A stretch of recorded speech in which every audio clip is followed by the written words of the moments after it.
Welcome to Lesson 3, the functional accountability section of the job scorecard.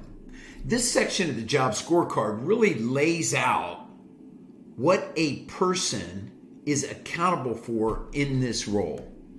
Typically, it's going to be 3 to 5. I recommend sorting them with the most important one first, and then in descending order from there.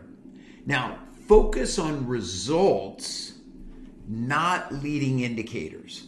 So I see oftentimes where people want to put leading indicators in here. So an example for a sales position, a vice president of sales, might be 50 million in annual sales dollars or 50 million in gross profit dollars, but some kind of dollars booked or generated, not build pipeline, not run X number of meetings. The result we want is bookings. We want new business for the company or growth in existing business. So be specific to the results that you want out of this position. You might also include in there something around building a world-class sales team. I always recommend having some type of budget number in there with executives. So not only is the VP of sales responsible for building a team that can grow the company, they need to do it efficiently and effectively. So you might use like a sales labor efficiency ratio or a cost to bookings kind of ratio, or just compliance to the budget. And I always like, with sales roles to focus on client sat. So they've also have a responsibility to bring clients that are happy into the company, and that can be measured through a measurement called Net Promoter Score, or NPS.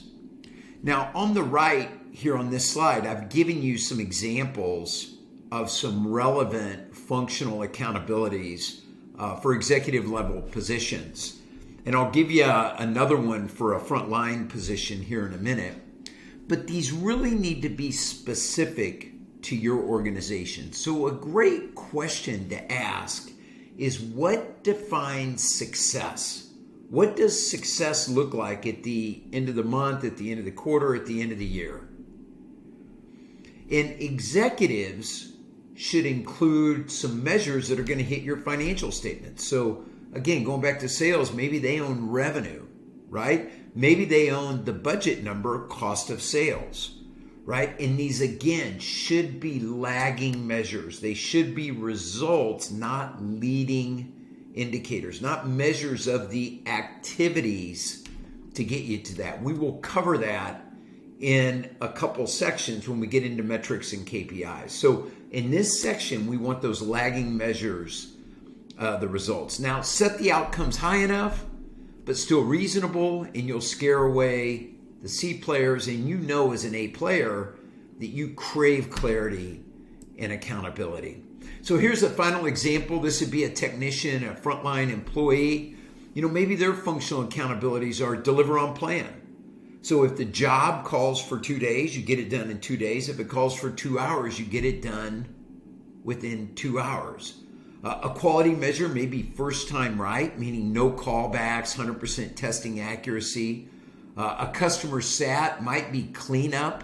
We leave the room, we leave the area that we work in spotless or better than when we came, as well as maybe delight the customer. Some kind of NPS measure or some kind of checklist to a process that you have around taking care of clients, such as one a client of mine developed called their SMILE process.